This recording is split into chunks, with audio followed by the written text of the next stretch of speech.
God. Deep to right field, way up there, and way out of here! The Philadelphia Eagles are Super Bowl champions. Eagles fans everywhere, this is for you. The 0-2 pitch, swing and a miss, struck him out. The Philadelphia Phillies are 2008 World Champions of Baseball. Good evening, everybody. Welcome back. Welcome back. Welcome back. It's a good thing I remember how to do that. To another episode of the Phixated Podcast. I am your host, Mike Aslina, and I am joined by a championship father, Regzy Boo. Happy belated Father's Day and congrats on some big news. Thank you, buddy. Yes, we were very fortunate. My oldest two boys made their travel league championship games, and thank the universe, they both won, because I had spent about 48 hours thinking about how we were going to handle it in the house if one won and one didn't. But luckily, they both had great games. Both teams won. My oldest won. Their team won in like 58 minutes. They came out and scored a bunch in the second inning and then just absolutely shut it down the rest of the game. So it was a very quick one. I started at my middle son's game because I helped their team a little bit more, like doing some of the stats, and like it's this thing called Game Changer where you can kind of live stream everything. Mm-hmm. Because I'm one of the few people who knows the difference between like a fielder's choice and things like that. So I have been roped into doing that. So I did that until it was the fourth inning at my middle son's game. The older son was going into the top of the sixth. So we were luckily at the same complex. So the fields were, I didn't have to drive anywhere, but I sprinted to the field for my older son, luckily to see the last three outs. He happened to catch the last out. So he recorded the last out for the team. Saw the dog pile, obviously very exciting, very proud of him. And then as soon as that was done, sprinted back to the middle son's team. They were just getting into the top of the sixth, with a pretty comfy lead, 9-2. So we felt pretty good about it. Gave a few runs, ended up 9-4, but they closed it out. Chase, my middle son, was unbelievable. Pitched 2 no run innings, struck out 4, didn't walk anybody, went 3 for 3 at the plate with 2 RBIs. Just had a fantastic game for that little 8-year-old kid. And that's what I was going to ask you, if they were at the same time and you had to do they were at the same time, but luckily in the same up in Aberdeen in Maryland, Ripken has a facility, a youth baseball facility. So a bunch of fields, nice turf fields, and the league that they play in is in this county that this complex is in. So luckily they're able to use. I'm sure they pay for it, but the travel league they play in uses this for all their championship games. So luckily they're in the same complex. They just were not next to each other. So one was on this side, one was on the other side. Resulted in my fat ass having to run back and forth between to try and see all the games. But yeah, for those watching, that's the two of them with their little rings on and their little brother obviously cheering them on. So now, I did not get the picture of the 3. I got the picture of the 2. That's an awesome picture. Yeah. Very thankful. My older one lost the 9U championship last year. It happens, right? You're not going to win every baseball game. It is what it is. They both played good teams. They were both very lucky to come out. That I was just happy that they were into it. They played well. And luckily enough, they were able to come out with it, but yeah, it was a crazy night. It was stressful. It was nerve-wracking. We've been thinking about it for 3 days leading into it. Like, God, what do we do if one gets it and one doesn't? Like, I don't know what. Yeah. It was just, we were very lucky. It's interesting. You talked about baseball and just the randomness of it. Yeah. And whether it's 9-year-olds or 29-year-olds playing, there's baseball's such a game of chance and random acts, right? Like you could go ice cold for an entire game and catch fire in the sixth inning, or in your case, the second inning, and then just shut down, right? Yep. And that's why like winning championships is so difficult in that sport, because game to game, so much can happen, so much variance. I mean, it literally happened last year. Like I said, my older one made the 9U championship. They had lost they had lost 2 league games all season, and had beat the team they were playing every time they faced them. They got 2 hits in an entire game, like out of nowhere. It was just they lost their ability to hit, and that's what I mean. It's just like it happens all the time. We talk about with the Phillies all the time. Like, 2023 was the year that we thought, it was going to happen, and they just forgot how to hit. Like it's, I mean, think about the College World Series last night. Yeah. That Arkansas LSU game. Yep. 2-1 game going into the 8th inning, and ends up like finishing 6-5. Mm-hmm. There were 8 runs scored in like an inning and a half. And all the random stuff that took place during that game for that to happen. Yeah. It's congratulations, man. It's so difficult to win a championship in baseball. I don't care how old you are or, whatever age you are. It's like just the randomness that goes into the sport. So to have 2 within like 20 minutes of each other, it's pretty sick. We're very proud of them. We do it like, I know I push them, probably more than I should, but I do. I push them because they're talented and they're pretty good at it. Like in soccer, I don't push them. Like they're just okay at soccer. So I don't I'm not going to go nuts at soccer. As long as you're trying hard and you're being a good teammate, cool, man. Right. For whatever reason, right now, they're 8 and 10. This could change, very quickly over the next few years. They're pretty good at baseball. So I push them because it takes a lot to be good at baseball. And if you want to keep being good, you have to keep trying and trying really hard. Baseball ramps up quickly. There's not a slow burn to baseball. It goes like 7 and 8, you have no idea what you're doing. 9 and 10, you start to figure it out. And then 11, 12, 13 is just like getting you ready to be on 90-foot bases. But that's where it ramps up. All the kids are going to get bigger, stronger, faster, throw harder. And if you don't work hard, you're not going to keep up. Right. So we were very proud of them. I did, of course, texted you, saying, Uncle Azzy would be proud of the boys. Sure was. So yes, it was weird. Like I said, very lucky to be able to just be there and see it and have them both turn up, end up winning. Championship kids, championship parents. I mean, it's all happening. Just 1 year. Got to keep them pushing, keep them moving. Just like AJ and Jalen. We got there, we did it, but back to the grind. We weren't going to talk Eagles, but it's so interesting that you mentioned that. I have inner excellence, and I've been going back through it. And since going back through it, I see how and why AJ says all the things he says. It's all from that book. Yeah. The whole idea of, it's fine to hold the trophy, but it's really the journey. That's the entire book is about that. Right. The entire book is about the experience and not what the outcome is, and how competition isn't about winning or losing. It's about bringing out the best in the person across from you. And it's so funny. He literally has taken quotes from that book and used it in interviews and stuff. So that now the process starts over.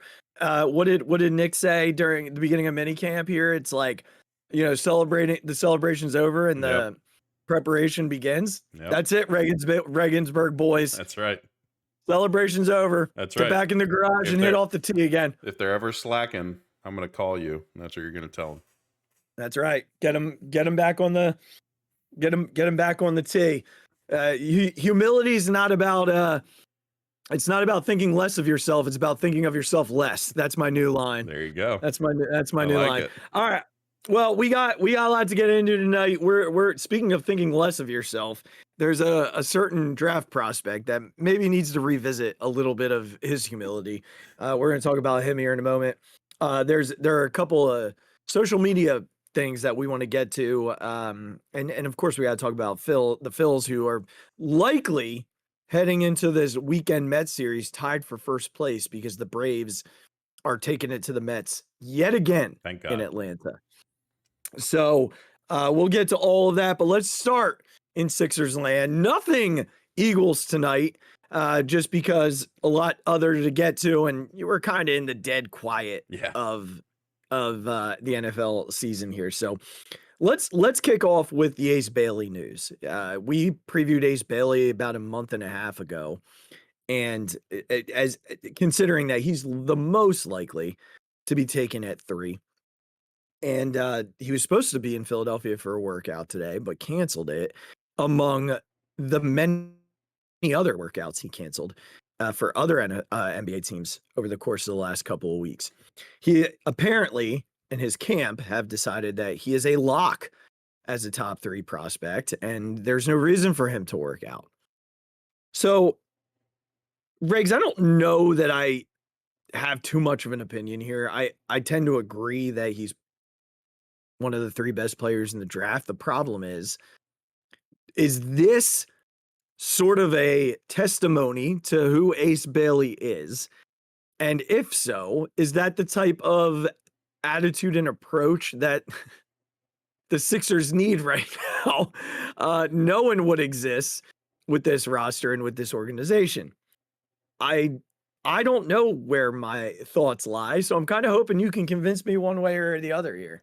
So I hate to follow up your question with a question, but do we think this is actually Ace Bailey, or do we think this is others in his circle convincing an 18-year-old kid that this is how he should be handling this? Like, is there somebody in his circle, agent, advisor, parent, who the hell knows, that's like, no, working out would show that you don't think you're one of these guys. And so this is the approach we're going to take. And that's a good question. And does he have the conviction at this point to say no to those people? Yeah. I'm not saying that it's not a possibility that this could be his decision. I'm not saying that because we don't know. But I don't think it's out of the realm of possibilities that he's being influenced to do this. I think that's fair. I think, there's a belief that, like, obviously Cooper Flagg and then Harper and then, Bailey. And then there's this like line drawn where, that what comes after that is just not the same. Like, Edgecombe's a good player, but he's not gonna, he's not in that same conversation. There's also a school of thought that Ace Bailey has more of a ceiling than both Harper and Flagg. Yeah. So his camp has come out and said that he wants to go somewhere where his star can rise faster than not. To me, I think his star could rise very quickly in Philadelphia. I do believe that. I feel like he fits really well with what's already there. And so, he is a good fit there. My guess, Regz, is I think the truth might lie somewhere in the middle. You know, I don't know. I don't think I care much either way. Like, if they take him at 3, fine. Like, I know that there were some concerns out there about his attitude and his maturity, and I think I talked about that when we previewed him. And maybe this is this is a little bit of a glance into that. Maybe it's not. Maybe it's what you said. But I mean, it certainly could be. And if we're I think we can talk about both things. If we're going to, because we don't know yet, and when we know, we can bring it up and we'll talk about it. But until then, we're going to have to talk about both possibilities. So let's talk about the first one. That he's refusing to do this out of some sort of ego that's, in his own mind. He is a top 3 pick, so he doesn't need to do these workouts or these dinners or things like that. You should just be taking me because you should. Mm-hmm. I'll be very clear. I don't want that guy on my basketball team. Because it's all that this Sixers team, it's the biggest problem with this Sixers team. Right. The biggest problem has been the culture of this team. And despite what I've said about Edgecombe and maybe how his sort of body type and his play style isn't the exact thing that this team needs, you know what is something that he has that this team needs? His attitude. Yeah. Like his work ethic, his intangibles. This team desperately needs more guys like that to try and wash away this process culture. Like, I hate it. We've talked about it a million times. I'm not going to go deeper into it. I hate it. Mhm. I don't care if the guy's 6'2". If he's a dog and isn't afraid of anybody and has the athleticism to maybe hang, like, I'm not going to discount him because this team desperately needs players like that. Right. And I think Maxey is that guy. Like, I think McCain is not that process culture kind of guy. I don't know how much he's going to be like a team leader, but I don't think his attitude is that process attitude. I think it's much closer to what we're talking about. We need more players who are like that. We don't need more guys coming in here who have this ego and this like, well, you're everything has to curtail to me because I'm Ace Bailey. You went to a Rutgers team for lots of money and didn't do jack shit. Like, good, cool, man. Good for you. I don't want you. I don't want you. I don't want it. I don't need deal. I don't care what the ceiling is. I don't care. I don't care. He'll go to a team and act that way, and you know what? That team will never win a championship. Ever. I agree with you. I'm more in the camp of I don't know that I want to take the kid at this point. I think if you're making me decide, forcing me to pull the trigger on a decision tonight, it's let's trade out of that pick and see if we can get out from under the PG contract and take a guy who I, have talked about preferring all along. I think there's a lot of, again, I said this already, there's a huge ceiling to Ace Bailey. So if next Wednesday rolls around and they say at 3 and Bailey's the pick, you're gonna be hard pressed to find me complaining. It better come out that he says my agent made me do that. He very well may, because he's getting blown up over it. Something better come out that like the other thing is it wasn't just the Sixers that he's not working out for. Right. And also at the end of the day, I think you mentioned this already. Harper and Flagg aren't working out for anybody. So, for him, it's like I belong in that conversation. And it sounds to me like pretty much everybody believes he belongs in that conversation. So why is he going to work out? Like, that's sort of that's where my brain is. I think there's a difference. No one's questioning those guys' intangibles.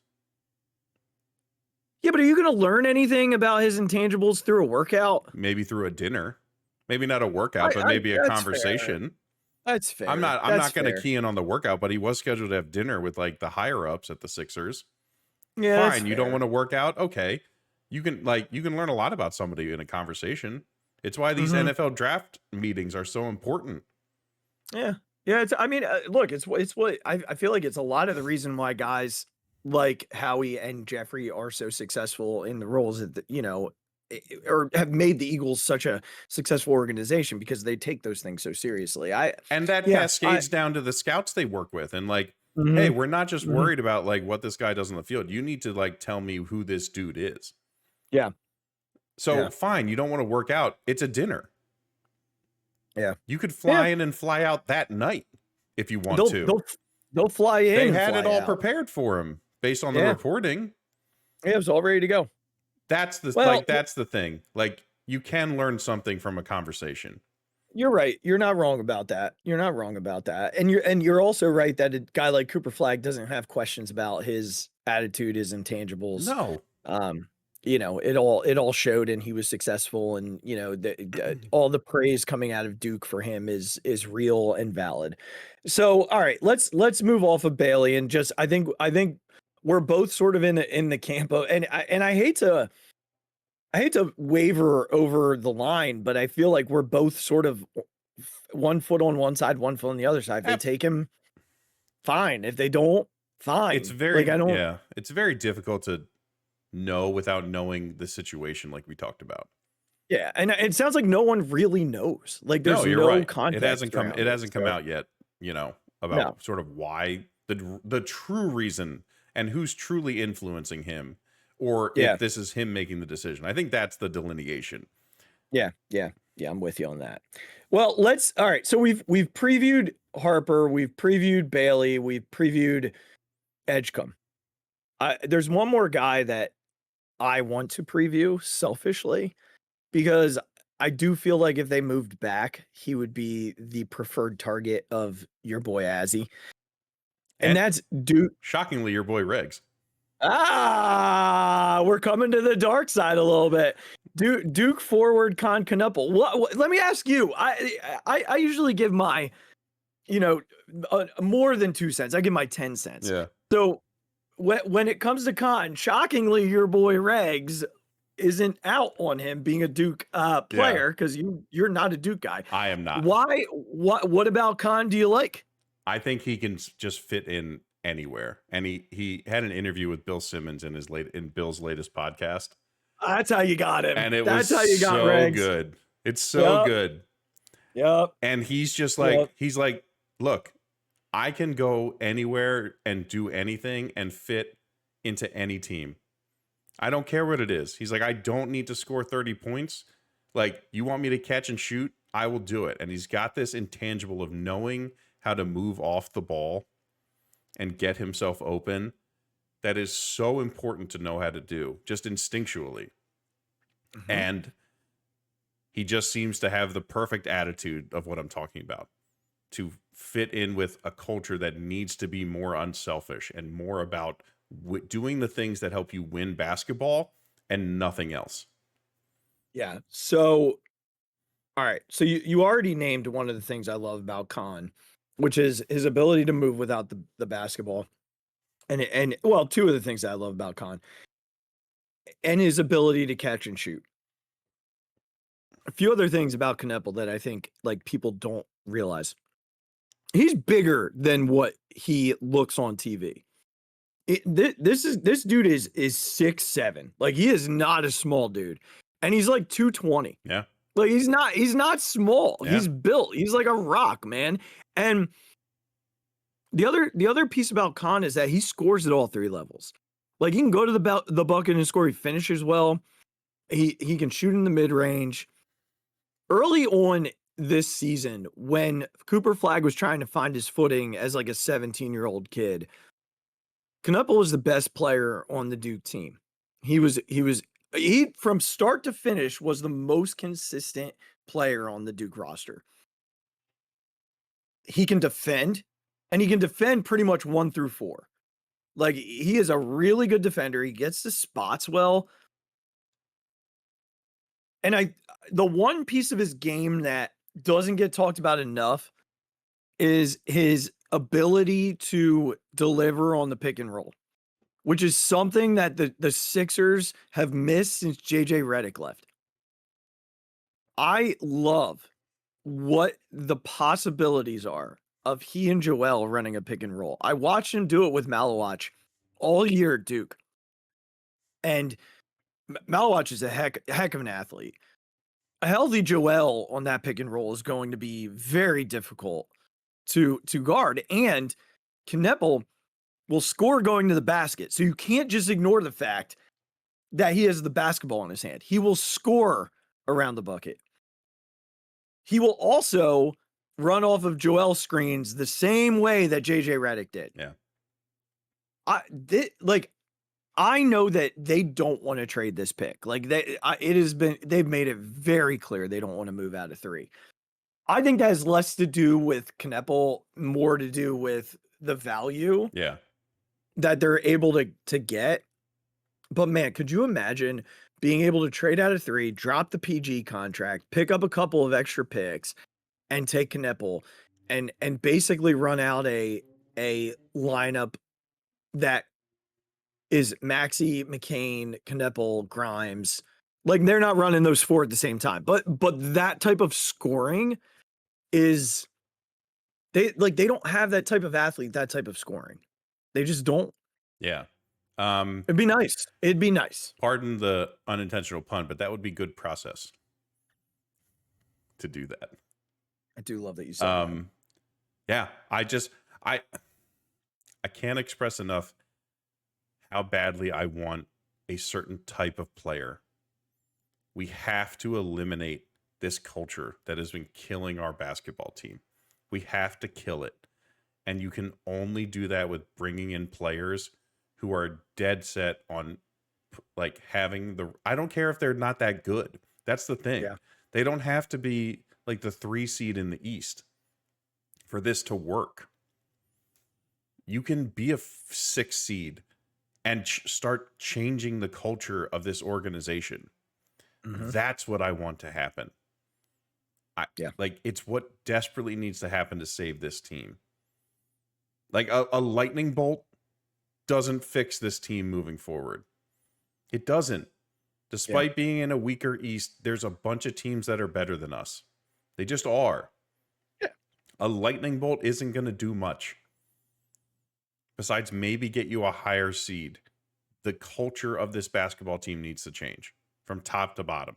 And we need to keep bringing in guys who are going to help us do that. Yeah, so real quickly here, just to finish up the Knueppel conversation, and then we'll, I make a little last minute prediction here on what happens next Wednesday. Pulled up Bleacher Report's comparisons for who Knueppel could be. I did pull up like AIs because when you type in anything on Google now, AI immediately spits something out. AI's comparison is Chris Mullin, by the way. There you go. So Bleacher Report for pretty much everyone does a best case, worst case, and realistic. So let's start with the worst case. Worst case, they have Corey Kispert. More of the catch and shoot type, right? Not anything special. I like that's your worst case. That's why they do that. Best case makes you feel a lot better. Desmond Bane. Yep. That would be nice. Yep. That would be nice. And literally the very first paragraph, though not an advanced one-on-one scorer, he creates a lot of opportunity as a pick and roll ball handler. A job that Desmond Bane does for the Memphis Grizzlies. Yeah. Shot making diversity. We talked about it. Able to offer ball screen offense with his driving, passing, and pull-up game. Oh my gosh, who just said that? Your boy Azzy. All right, and then the last, the realistic comp, who I think is fine if they trade back and take him at like 7. Cameron Johnson. That's like, I think that's fine. It's not spectacular, but I'd take 20 points. I'd take 20 points a night. Yeah. Like, what are we talking about? Yeah, the Ringer has like their high end as Gordon Hayward. Would you not take Gordon Hayward? I sure would. I sure would. Goodness gracious. All right. Yeah. Well, Regz, I think at the end of the day, if, just bringing it full circle, this is my dream scenario is they trade back and take Kon Knueppel. The best guess, best foot forward prediction is Ace Bailey will be a Sixer next Wednesday. Yeah. Interestingly, the Ringer has them taking now Trey Johnson. At 3? Yeah. That's not a guy we've talked about much. Nope. What does it say about him there? It says we haven't talked about him at all. Where is it? I just read a line that I wanted to share. Where is it? Use this special opportunity to take a swing at a special talent.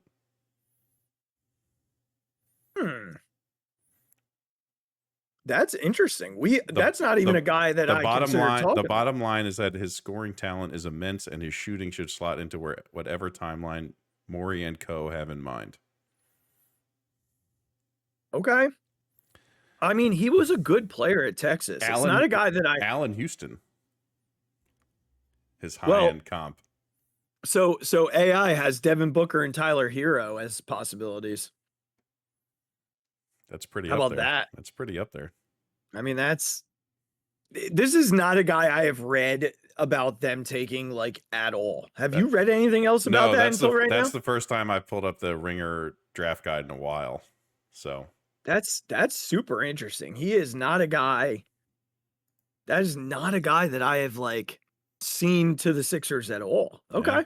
Well, we'll keep an eye on it. I will have a reaction on social media from California next week. So we'll be talking about it. I love it. Regzy Boo.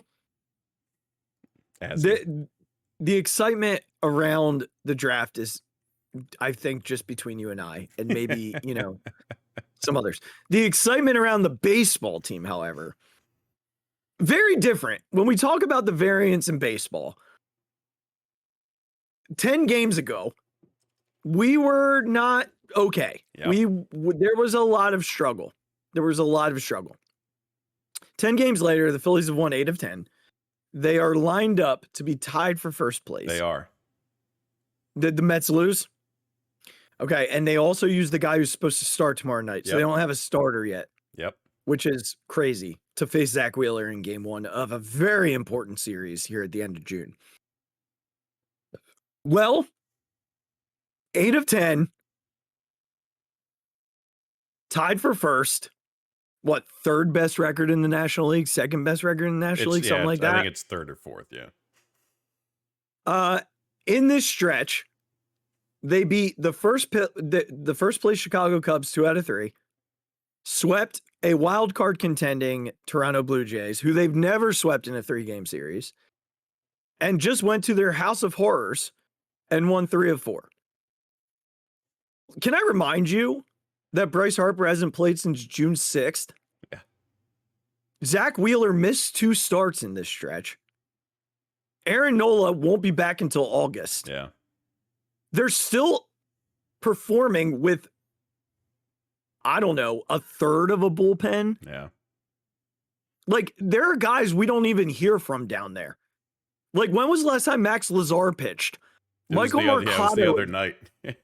Mercado's still down there. Is Seth Johnson, is he alive? No, they send him back. Did they send him back? They sent him back when remember. Abel came up. They sent him back when Abel came up. That's right. That's right.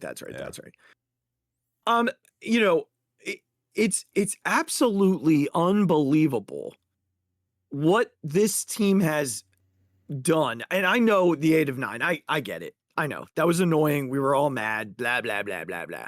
But like, Yeah, I mean, I'm going to tell you right now, they don't lose 8 of 9 if Bryce is around. Yeah. They just like, you accidentally win a game or 2 with Bryce in the lineup. They're not losing 2-1 to the Pirates twice with Bryce in the lineup. Yeah. I mean, we literally labeled our last podcast The Phillies Stink. Yeah, and we're back. That was on me. I was exhausted from traveling, so I needed the week off.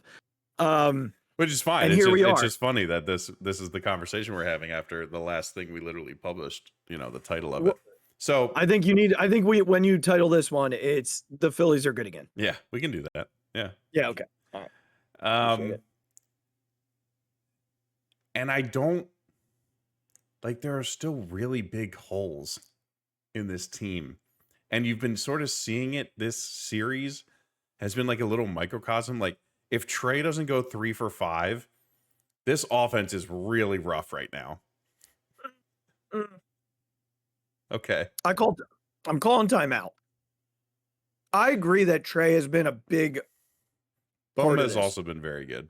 But you cannot discount Alec Bohm. No, he's been fantastic. I wasn't discounting him. I was just you also, but like, other guys have contributed during this. Like Kepler's had a game or 2 that were, he's had a huge hit. Yes. JT had 3 multi-hit games on the homestand, 4 multi-hit games on the homestand. I only say that to say they still all aren't even clicking together at the same time. Right. But I think that's what Crux said tonight. Good baseball teams win despite those types of situations where like you don't get everybody going at the same time. I agree. And I think that for me, and also another guy that we have killed on this very show, who has totally flipped the script, is Brandon Marsh. Like, defensively, he's still a freaking nightmare. Yeah. But I mean, dude, he's hitting the crap out of the ball right now. Like, like since he's come back up, he's over 300. He's got his average up to like 260 for the season right now. It like he and Bohm, the fact that they've come to where they've come is really a testament to like I think their work ethic Yeah. and their willingness to, continue to go out there despite the struggles to, we get on these guys quite a bit. And Brandon Marsh has all of a sudden, and I'm waiting for it to go away because heaven forbid we can have a full season of him doing this. Right. Has totally forgotten that the right side of the field exists. He's eliminated the right side of the field. Good. Everything is to center and left right now. Yeah. And notice how hard he's hitting the baseball. So I hear you. I agree. Like Trey is the catalyst. But we say that about Jimmy. Like without Jimmy going well, that group of Phillies didn't go well. Yeah. So, that's true, I think, for every team. Sure. You got one guy who, if they're not going, they're not going to win. Sure. I think I only said that to say that in that bad stretch, it was truly like nobody is going well. I think it was literally only Trey. Mm-hmm. And I don't even think he was. And Bohm was still sort of coming back. He was slowly, getting back to it. But we know they're a good baseball team, and we don't expect everybody to be on fire at the same time. It's just not how baseball works. It's like you said, Kruk said, it's just not how it works, man. And so, but it was so baffling because you're just like, this is still a good team. How do you lose this much? How do you lose to these teams that you're losing to? Yeah. Again, was tonight pretty? No. Sanchez was fantastic, and the offense left so many opportunities out there to score more runs against the Marlins. But they gutted it out. Like they did what they had to do in a place that is like you said, a house of horrors for them all the time. So I just think that's the expectation for this team. And it's very difficult when they lose to the teams that they were losing to in that stretch. To be like, guys, really? Like, this is what we're doing? This is how bad it's going? We're getting swept by the Pirates? So, it's obviously been very nice to see. Yeah. Kyle still is not hitting well. Kyle has been quietly terrible for the past little while. Yeah. Stott got into one finally, the other day, but he's still, I think he had a single tonight. And he hit with the bases loaded. He hit a ball 1,000,000 miles an hour, just right at somebody. Yeah. Hopefully, he can start finding some holes to start getting some actual hits. So a couple of things here, and then I want to get to that tweet. Yeah. Just a couple of things on a few of these guys. The first being Stott. I get as frustrated with Bryson Stott, I think, as anybody does. I want him to be good.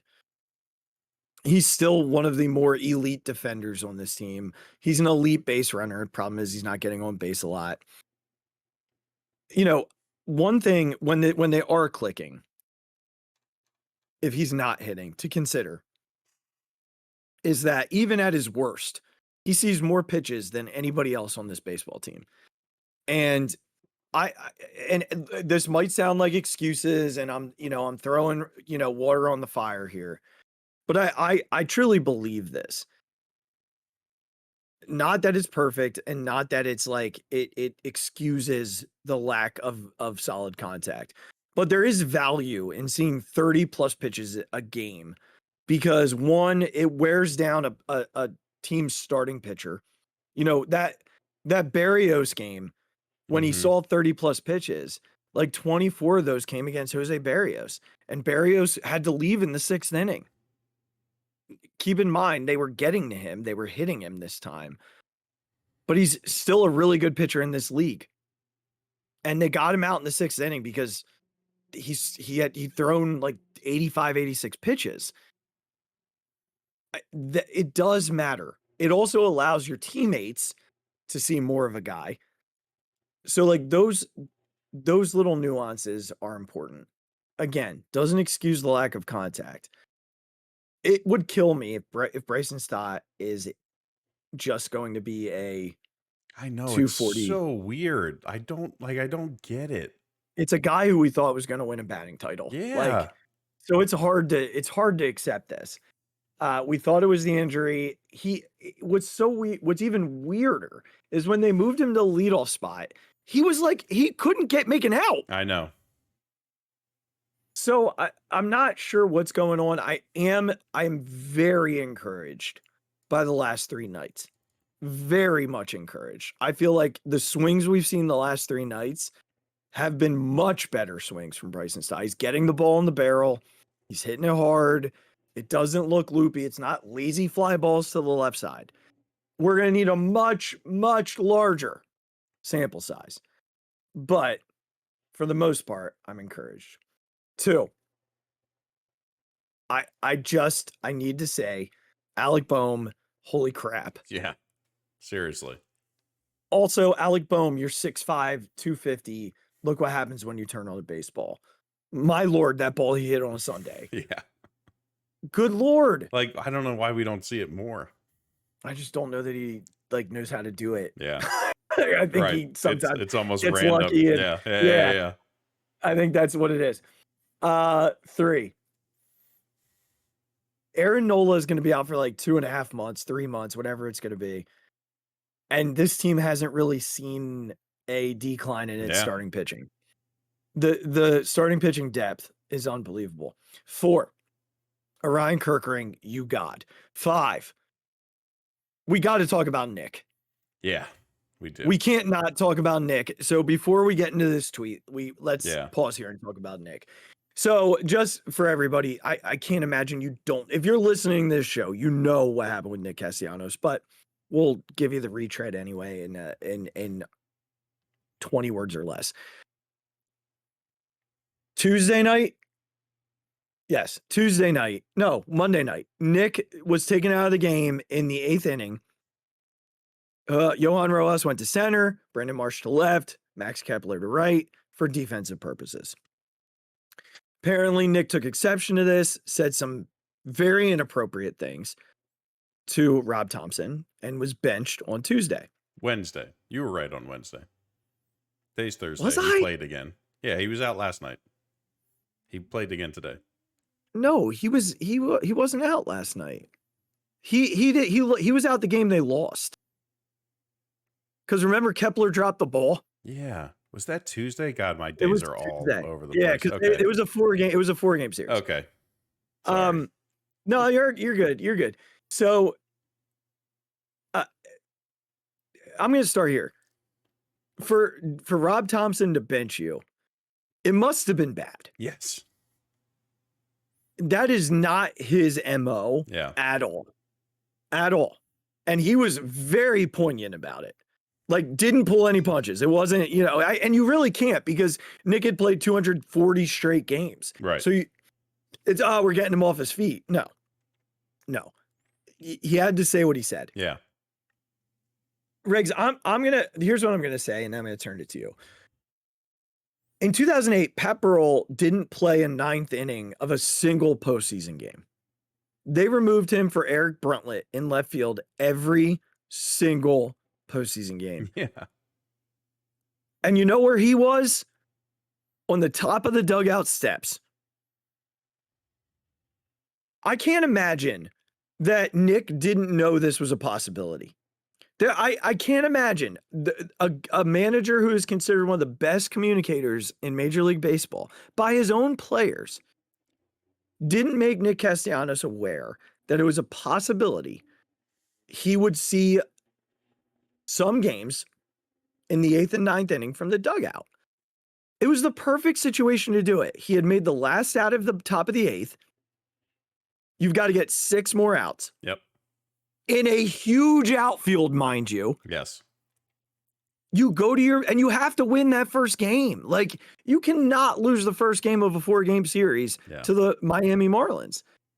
So he went with his best outfield defense. Nick has a serious decline, even in the last year defensively. And I love Nick Castellanos, the person, the father, the player. But it's not lying to say that he doesn't get to baseballs anymore. Yeah. He just doesn't get to them. So the situation was the perfect time to go with your best defensive outfield. Nick didn't like it. Nick said some things. Nick got benched. I side with the manager on this one, man. I simply side with the manager. Yeah, I'm completely with you. Look, you can express your unhappiness. Yeah. I'm sure there's plenty of opportunities in a baseball season if you're a baseball manager that guys are going to like not be happy with your decision. Yeah. Zach Wheeler doesn't like when anybody comes to talk to him. Like he's not happy when anybody comes on the mound to talk to him. Right. It's going to happen a bunch, but you can't do something that makes Rob Thompson of all people bench you the next day. I truly can't imagine what he said. And we're not going to go through possibilities. Guess. No, but it had to be bad. It had to be very bad. Not just a little bad, very bad. And I'm on the side of like, dude, get over it. Despite what you think about numbers and StatCast and what your wife thinks about defensive metrics and all these things, you get to the balls you get to, generally you catch them. We'll say that, right? Good job. But on balls that are just a little bit harder to get to, you're terrible. You're terrible. And you have a pool noodle for an arm somehow. As a guy who's like 6'5". What is Nick? 6'4"? And built like a freaking That's what I mean. God. You have a pool noodle for an arm. Like, so sorry, dude, that you don't like the numbers, but that sometimes they don't lie. Yeah. So yeah, you can say you're unhappy about it. You can do it the right way, and then freaking get over it. Yeah. Like I actually think Nick's more over it. Like we saw a lot from Jess, and again, I'm love sure that he's family. fine now. I don't think Nick dwells on a lot of things. No. It sounds like he apologized. Like Fransky talked about it on the broadcast last night that he apologized to Rob. And again, in the grand scheme of 162, there's no way these guys are happy for 6 months. Yeah, no. Like there's not. no way. Ruben was talking a little bit about like Jimmy getting angry when Charlie benched him in 08 and everything, and they had their scuff up in the clubhouse, and there's no way you go through a season where that office door doesn't close and there's some yelling and screaming or some disagreements. Right. This one just got out. Like if it waited to the clubhouse, we probably. Well, no, I actually I'm going to take that back. If he's benched, he's benched. Yes. Because, they're going to ask about it. Said. Yeah. Yeah. But, Nick's a passionate guy. I do think some of the result of this is it comes from, this is from my heart of hearts. Miami's his home. It's his family is there. My guess is there was a lot of family at the stadium. He's a prideful guy. Being taken out of the game probably hurts no matter what, but in this case, probably hurt a little bit more. It's not an excuse. In my heart of hearts, that's what I believe. He shouldn't have said whatever he said to piss off a guy who doesn't get angry about anything. Right. Rob Thompson's Canadian. They're always in a good mood. Like, this is not like this was when I saw it, I was stunned. Yeah. I sent it to you and I was like, what? Yeah. Like, what? Yeah.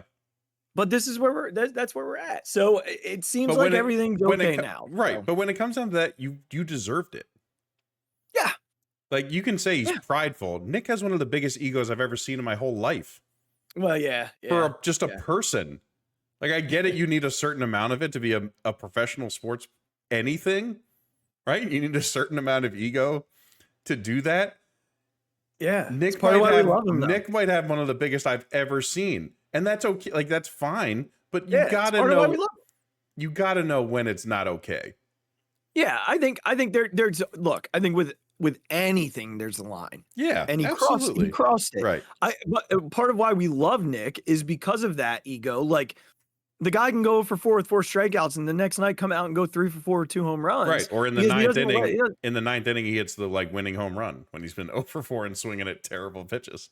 Right. Or, you know, he gets benched for defense and the next night crashes in the fence for the last out of the game to save the game. Right.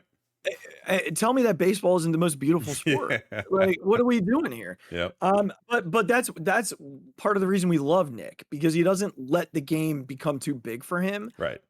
But you And I gotta think know the line, and you gotta be respectful of that other adult, right? Who is in a position like that. We've all said stuff that we would love to have back, Yes. and I'm sure that's the case with Nick. And I love Nick. I love Nick as, again, person, player, father, husband, whatever. And to wrap it up, I truly do believe that Nick went and apologized to me too, Rob's yeah. face, and that's the end of it. 100%. I don't think 100%. I don't think that's just team speak. No. I truly no. do believe that Nick reflected and walked into Rob's office and apologized. And meant it. Exactly. Yep. I think Nick's more than anything else. We talk about like prideful as a player, ego, whatever. I think more than anything else, Nick is the proudest like of fathers, and I don't think he wants to set that example for Liam or his other 2 children. Yeah. So we'll leave it at that. One last thing, then you're going to read the tweet. John Clark just tweeted this out. The Phillies have 4 of the top 12 starting pitchers in the National League in earned run average, if they all qualified. So I'm assuming one of these 4 doesn't qualify. Ranger based on probably with the innings, right? No.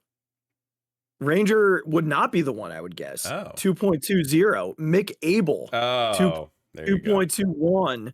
Wheeler 2.76. Sanchi 2.87. Imagine If Luzardo, if right? Luzardo didn't have the blow up. Yep. They'd have 5. They'd have all 5. All right. Read the tweet. This is a tweet that Regz and I are going to debate. Regz, read the tweet and explain why you agree with the tweet. And then I will. Okay. I'll come off of it. So let's make sure we apply the proper context to this. Yeah. John Foley at 2008 Phils is a funny, Who I love. is a great follow on Twitter. Put this out earlier today, and I had to send it to Azzy, and I literally just said podcast segment because it's just one of those things that you love to talk about. So here's the tweet, word for word. We'll say it word for word. Here's the wildest idea I ever posted. Phillies sell, all caps, at the deadline. Head explosion emoji. JT equals huge return. Ranger equals huge return. Schwarber equals return beyond our wildest dreams. Team enters 26 with more young, cheap talent than it ever had, plus money to do anything. 10-year Phillies dynasty ensues, and a gif of Charlie from It's Always Sunny. Hear me out. Follow-up tweet. And yes, this tweet is sponsored by medical marijuana. But consider, Baseball Reference gives the Phillies a 3.3% chance to win it all this year. Gonna be a seller's market at the deadline. Phils can't afford to bring all 3 back next season. Phils' own prospects stay put.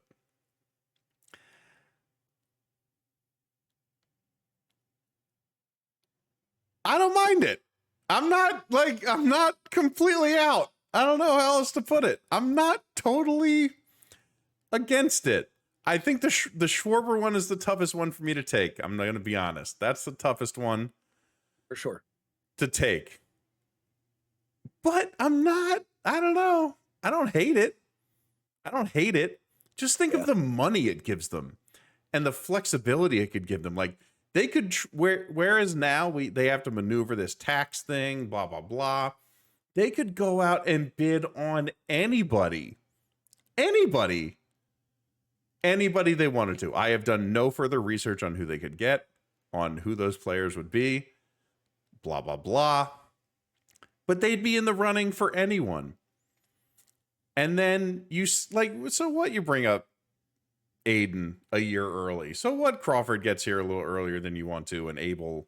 Like, they have the best, none of the starting, like, outside of Ranger is going away, but your Painter's coming up. We're fine. They're going to have the best starting rotation in baseball again. I don't know. I don't, like, it's not, I know it's ridiculous, but it's not like I don't know. Okay. All right. So here's where I'm at. First of all, I love John Foley. I think he's one of the best Twitter follows on the app. Sad app that it's become, Yes. but on the app. So, few things. I love. Sorry, I don't mean to. I'm very sorry. I love that you're going to be rational about this, and I'm just like, I don't hate it. Yeah, there are certainly elements to this that drive me a little batty. And I know most of it was in jest, and I know I know there were some people who were they were absolute. I shouldn't even say they were absolute assholes. Oh, his next tweet was so funny. He's like, I turned off the mentions to this. Thanks, everybody. Yeah, because people can't be kind about it. Like, it's okay to disagree with the guy. I disagree with it. Yeah.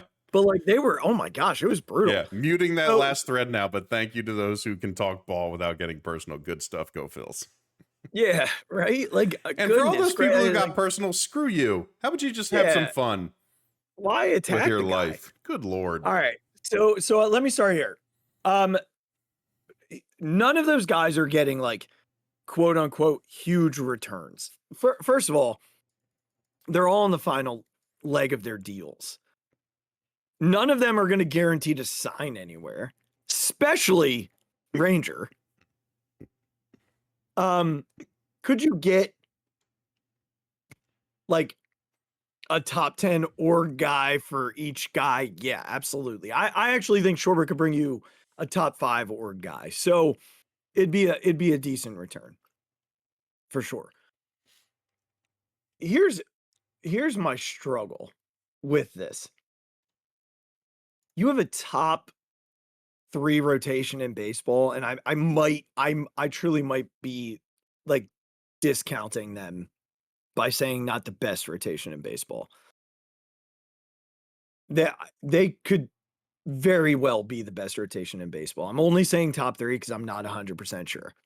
I don't know enough about every other rotation, but it's not an unfair assumption to call them the best, which automatically gives you a shot in October. Yeah. Just walking in with Wheeler, Sanchez, Luzardo, Painter, let's say, and I didn't even say Ranger. Just walking in with those guys, I didn't say Abel, in October gives you a chance to win. I do believe in this core ultimately that they want to and can. I think, we talk about returns, right? We talk about returns. When was the last time the Phillies got a prospect returned to them that panned out? Oh, I think that's fair. I'm sort of on the other side. I'm like, think of the money you're not spending and who maybe what you could do with it without the fear of this sort of double dollar, triple dollar tax that they've currently been dealing with. So let's play with that theory for a second, because who the hell's catching for the Phillies next year? Oh, I'm not saying it's all perfect.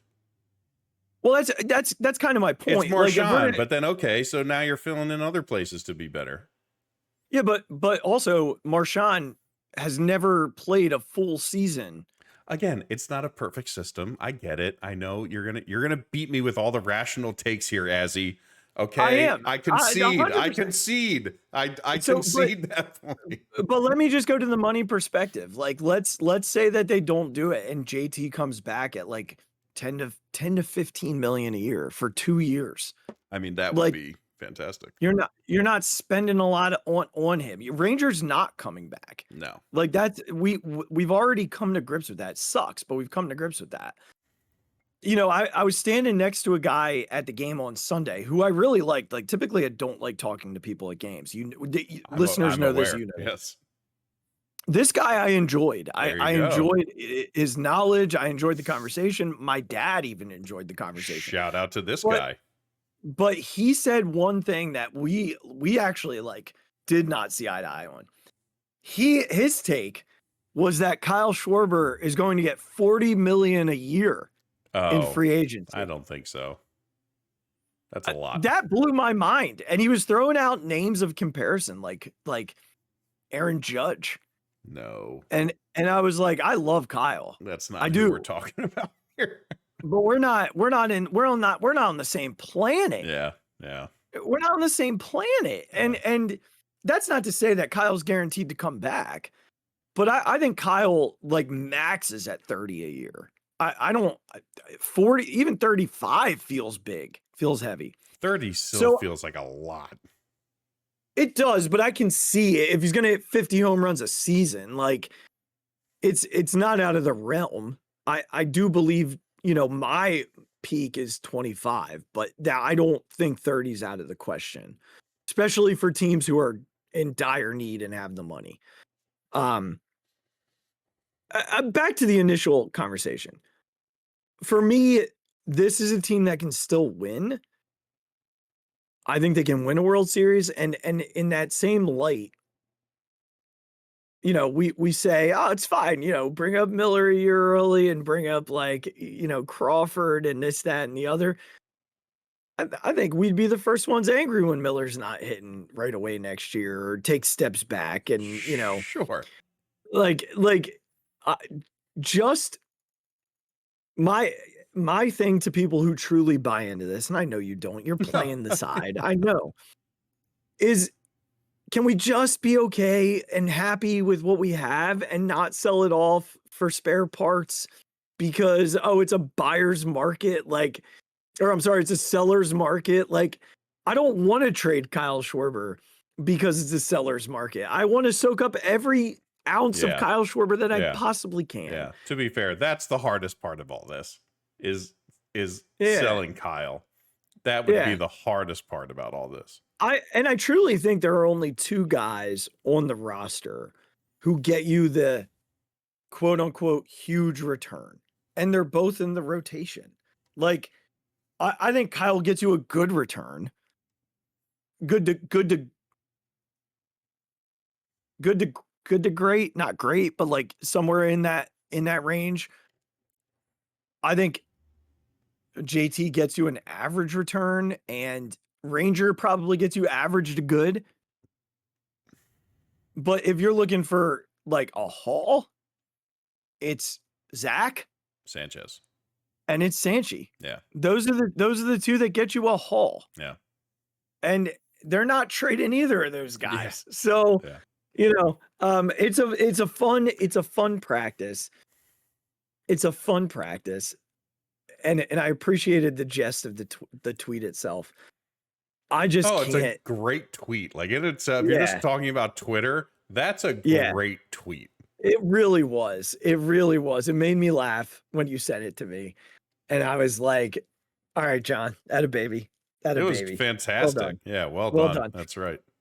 There have been a lot of other tweets this week. If you don't follow 941 WIP on Twitter, 610 WIP, whatever it is now. It's 94. You were right the first time. 94.1 WIP. 610 for the OGs. Yeah, for the OGs. They did something. Why 11? Why did they do the top 11? Is there something to the number 11 I have no effing idea. Because I'm an even number guy, so this is driving me nuts that we have to do 11. I got nothing. Okay. So they've been doing a top 11 athletes. Like all of their hosts and co-hosts and reporters. All these people are doing their top 11 athletes in Philadelphia. And I'll be honest with you, I haven't found a single one that I like.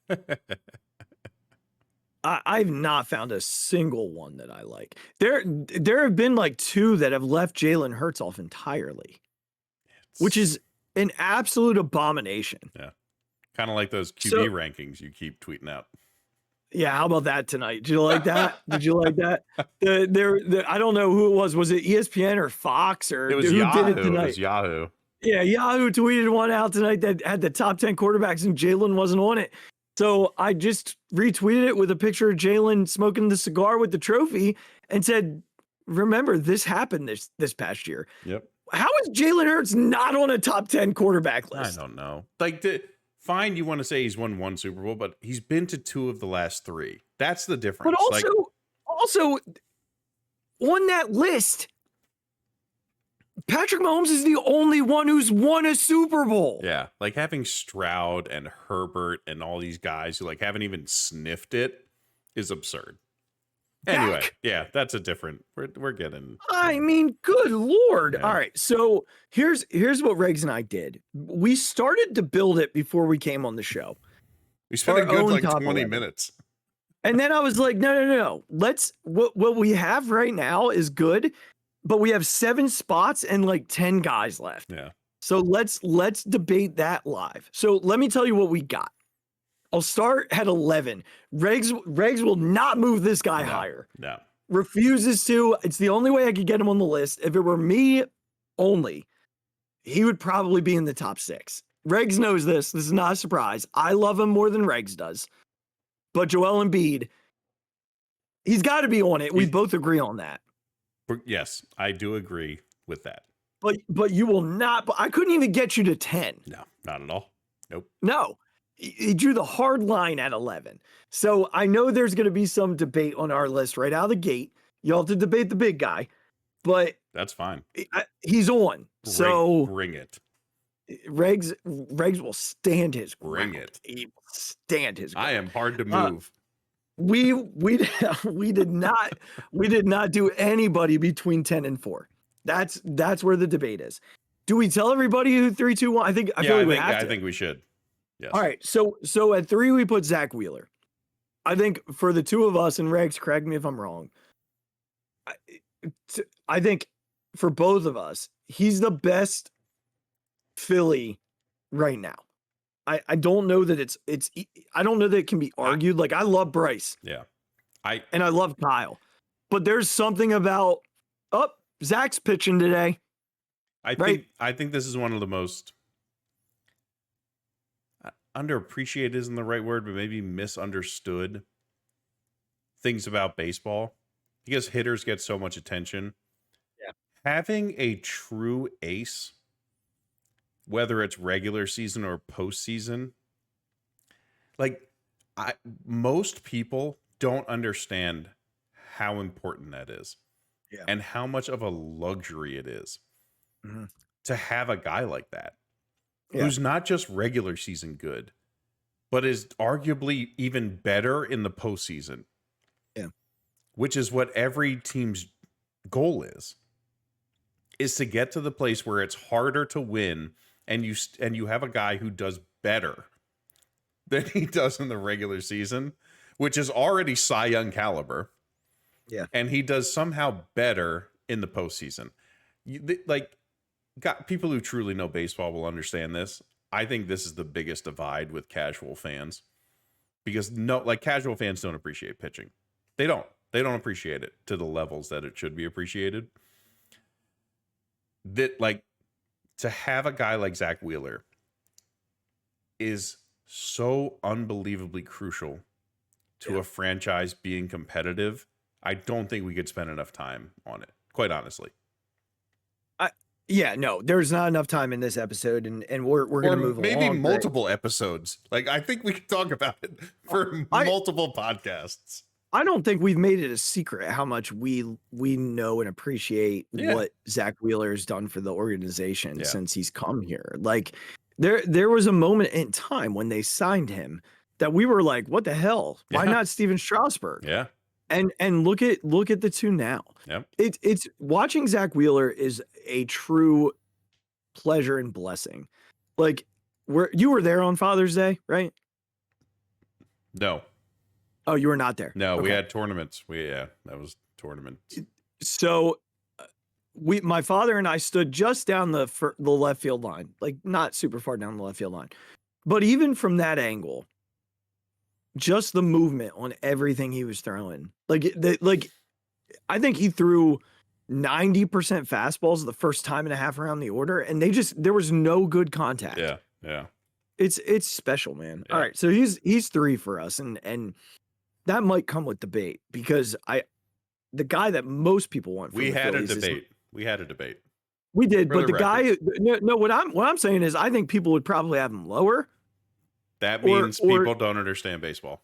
But they would put another Philly ahead of him. I agree with you. I agree with you. We put two Eagles ahead of him. If you ever want to know our baseball bona fides, check this list. There you go. Number 2, we put Lane Johnson.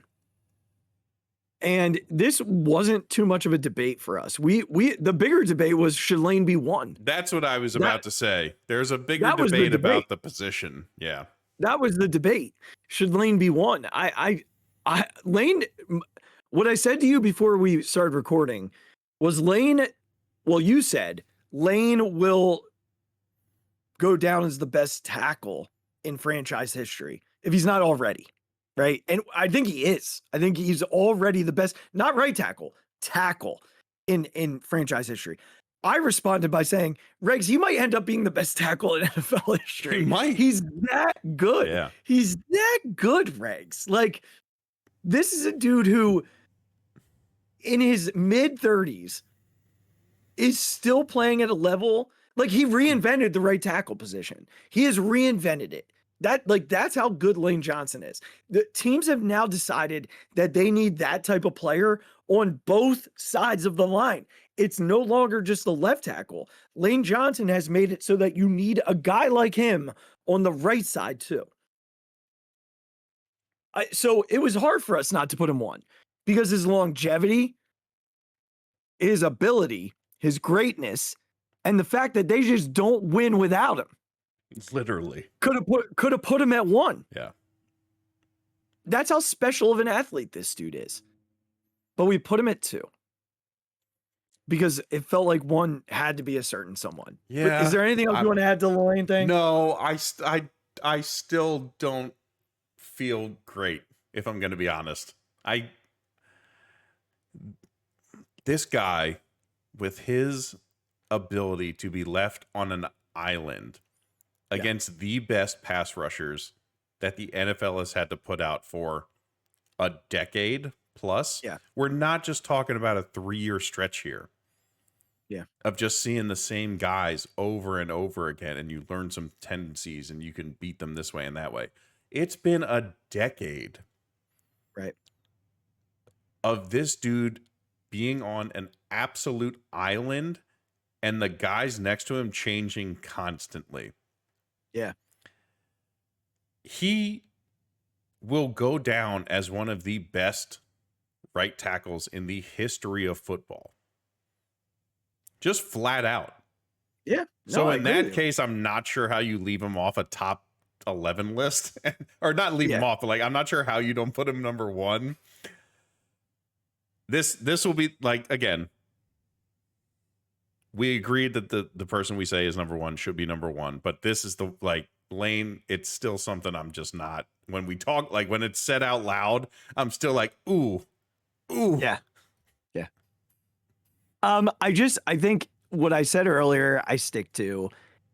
The hardest position to play in professional sports, debatable, but a top 2 or 3 most difficult position to play in all of sports is the quarterback in the NFL. And Jalen Hurts has been a starting quarterback for 4 seasons now, 4 full seasons. Yeah. And in that time, he's gone to 2 Super Bowls, won the Super Bowl MVP. We could argue all day long that, it should have been a defensive lineman, but Jalen was more than good in that game. And if Jonathan Gannon had a pulse in the first one, he probably has 2 NFL Super Bowl MVPs in his bag right now. He's a winner. And the fact that there are people who didn't put him on the list, period, is blatantly dishonest. Yeah. And a travesty as a whole. I do believe there was room for conversation. We had a long conversation about Lane versus Jalen. To me, it's just I don't know. We said they don't win without Lane. We know that. They just don't. But do they? I also don't know if they win without Jalen. If they get to a Super Bowl and win a Super Bowl without Jalen. You know, he provides so much, does so much. Was the difference in a lot of those wins in the postseason. You know, I think about the tone setter in the Rams game or the dagger in the Super Bowl. You know, he played fine in the Snow Bowl. Like, if AJ catches that ball before halftime, they're walking away in that game. Yeah. You know, and forget about the NFC Championship game. He, you know, did whatever he wanted for 4 quarters. So to me, a Super Bowl quarterback, like outside of Mahomes, it's Stafford and Hurts. Yeah. That's it. Yeah. That's it. Since Mahomes has been drafted, like that's your list. That is your list outside of Tom Brady. Right. Of Super Bowl winning quarterbacks. So I don't know. Yeah. How is he not number one? Yeah. I think the thing that pushes Jalen is how he has performed in the most important games. It's not like the game against the Panthers that I took my son to and they won by like 3 points. Right? Like, that's not what we're judging this on. It's his performance in the biggest games and in the most pressure-packed situations. And say what you want about, if you were starting a franchise right now, would you take Jalen Hurts? Like, look, do I think he's high on that list? Probably not. When you're just talking about talented quarterbacks and like a top 10, he's probably towards the bottom. That's okay. But you know who hasn't beat Patrick Mahomes? Josh Allen. Many consider him to be the most talented quarterback they've ever seen. Yep. Like, Jalen Hurts has, in those in games against Patrick Mahomes, performed at his absolute peak.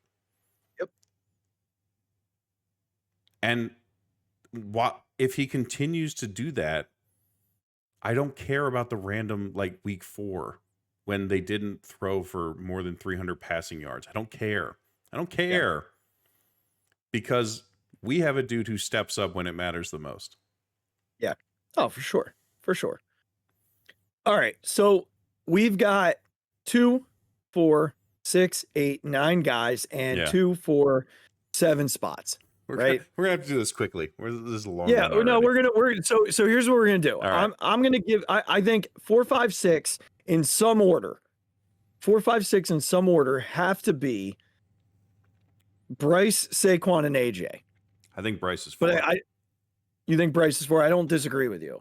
So we'll throw Bryce at 4. So now 5, 6, Saquon and AJ. I feel like because the other guys we have listed are all very talented athletes, but I don't think they're 5 or 6 when AJ and Saquon are still there. What to me? I have a clear answer. What's your answer?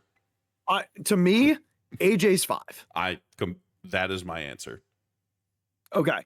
I actually, like, I'll be honest with you, I do think AJ Brown is the best player on the Eagles. He might be. He truly might be. It's crazy because when I thought about this list initially, I was like, do I put AJ Brown number 1? Like, I feel like there's a world where AJ Brown could be number 1. AJ Brown might end up being the best Eagles receiver of all time. I don't think he beats Lane, but outside of that, I am open to the conversation. But like, you know, we talked about Lane being the player that they don't win without. They have not won a game without AJ Brown That's yet. Very true. Very true. Like they have not won a game without AJ Brown. So I do have him as at 5. Yeah. And I do think there's a world where he could be 4 and Bryce could be 5, but I'm good with this for now. I think Bryce is still 4 because of sort of how he's changed this franchise with coming here. I think that weighs a little bit on it. So, and maybe there's some, you know, you can quabble about semantics, like Bryce chose here, AJ got traded here, blah, blah, blah, blah, blah, whatever it is. I think he's clearly 5. I'm my answer completely. All right. So you're good with Saquon at 6. Absolutely. All right. So we've got 7, 8, 9, 10. we've got 1, 2, 3, 4, 5, 6 athletes left. Now, I hear you on Bryce, right? Bryce came here, changed the culture. Da da da da da da da. Get it entirely. Phillies didn't make a playoff until Kyle Schwarber got here. I'm fine with him at 7. I don't know that I want him at 7. Oh, okay.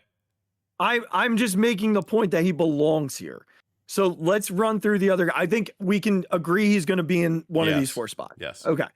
So here are the other guys. We've got Tyrese Maxey, Devontae Smith, Jordan Mailata, Jalen Carter, Trey Turner for 3 spots. Damn, that's hard. Yes. So we're at 7. So we have 7, 8, 9, 10. Okay. We already agreed that Kyle Schwarber's getting one of those spots. We've got 5 athletes for 3 spots. I think Kyle is 7. Well, you don't think any of those guys are better than Kyle Schwarber? I don't know if I only include better. Is the problem. Okay. Because I think if we're only doing better, like I think Jalen Carter's the next one up. Yeah. All but right. I'm not solely basing it on that. Yeah, no, neither am I. I'm that's the way I'm phrasing I gotcha. it. Because to me, there is so I think one guy that I'm okay eliminating is Tyrese Maxey. Yeah, that sucks, but I think you're right. I think if it's a top 12, Tyrese is probably on it. Can I make him 11? No. No, the fact that we're still doing this with Joel Embiid is just like mind-blowing to me. It's mind-blowing. I don't know. Maybe I'm wrong. Do we eliminate Trey? Like, does Trey come off? I think Trey comes off. All right, so let's leave Maxey for a second then. All right. Okay. What about so we've got 3 spots for 4 guys. Maxey, Devontae, Mailata, and Jalen Carter. Those are the guys we came up with beforehand. I feel like Jalen Carter has to be on this list. He has to be. Yeah. And I feel like Jordan Mailata has to be on this list. So do I. The problem is, who do you put where? Well, so all right, we're still left with one guy.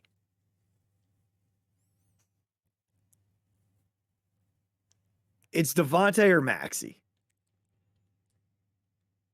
And I have a hard time not putting Devontae Smith on this list. I also have a hard time not putting Tyrese Maxey. All right, let's rank the other 3 because we're in agreement that the other 3 have to be. Yeah. Okay. All right. So Kyle at 7, I think over these 2 is pretty fair. Yes. All right. So Kyle goes at 7. I think Jalen should probably be 8. And then Mailata will depend on, I think. I think Mailata is Jalen 8. Is I Jordan below him? I do. I think so. Okay. I think because when I think about the lines, right? Landon Dickerson is a Pro Bowler. Yeah. Jalen Carter's it. Fair point. Right? Like they have stuck random Joe Schmoes at right guard, and Lane Johnson has made them better. So we got Kyle 7, Jalen 8. And now we're down to, we know Jordan's going into 9 or 10. The other one will be Tyrese Maxey or Devontae Smith. I think Tyrese Maxey is closer to 12 than 9. I agree with you. I think Devontae is I agree. in the top 11. I agree. So do we put Devontae 9 or do we put Jordan 9? I think Jordan's 9, Devontae's 10. All right. I'm not going to argue that because I feel like, yeah. Okay. You ready to hear it the whole way through? Yes. Okay. Joel Embiid 11. Devontae Smith 10, Jordan Mailata 9, Jalen Carter 8, Kyle Schwarber 7, Saquon Barkley 6, AJ Brown 5, Bryce Harper 4, Zach Wheeler 3, Lane Johnson 2, Jalen Hurts 1. I actually really like that reading it back. I don't know that honestly, Regz, if you gave me a switch, I don't know that I'd switch anything. I think there's a few switches. And this is only because they're debatable. Joel Embiid would be shot to the moon if it were up to you. That's a fair point. Truly. There's again, my Jalen Hurts lane, we talked about it. I think it's possible you could switch AJ and Bryce if you wanted to debate it. I think there's a debate there. Yeah, those are my biggest ones. Feel really good about it. Once again, Joel Embiid 11, Devontae Smith 10, Jordan Mailata 9, Jalen Carter 8, Kyle Schwarber 7, Saquon Barkley 6, AJ Brown 5, Bryce Harper 4, Zach Wheeler 3, Lane Johnson 2, Jalen Carter 1. Jalen Hurts. Feel really good. Sorry, Jalen Hurts 1. It's good. Yeah, double Jalen's is tough. Double Jalen's is tough. All right, we have been on long enough. It's been 2 weeks, but we will stop it there. We'll post this on social media, see what y'all think. I'm sure we'll get all the love. There will just be only love for this. That's right. In the meantime, go ahead and follow us. If you're watching on YouTube, click the subscribe button below us here. Go over to wherever you get your podcasts, rate and subscribe, do all the fun stuff. Go over to Twitter at the Mic Drop 5 at Big Regz with a Z. Head on over to Facebook at the Phixated fan page, over to TikTok at the Phixated Pod, and on Instagram, also the Phixated Pod. Make sure you check out the merchandise link in the show description. We will probably be back at some point next weekend because Azzy is going to San Diego and is taking the red eye on Thursday night. There you go. So we'll not be able to record on Thursday. So Regz and I will get back together maybe over the weekend when I am caught up on sleep. And then your boy is home pretty much all of July. Love it. So good times will be had by all. That's right. Until then, be good to yourselves. Be good to one another. Tell someone you love them. We love you, and thank you for listening to the Phixated Podcast. This weekend is a big one, folks. Phils, take it to them. Fuck the Mets. Oh, my God. Deep to right field. Way up there and way out of here. The Philadelphia Eagles are Super Bowl champions. Eagles fans everywhere, this is for you. The 0-2 pitch, swing and a miss, struck him out. The Philadelphia Phillies are 2008 World Champions of Baseball.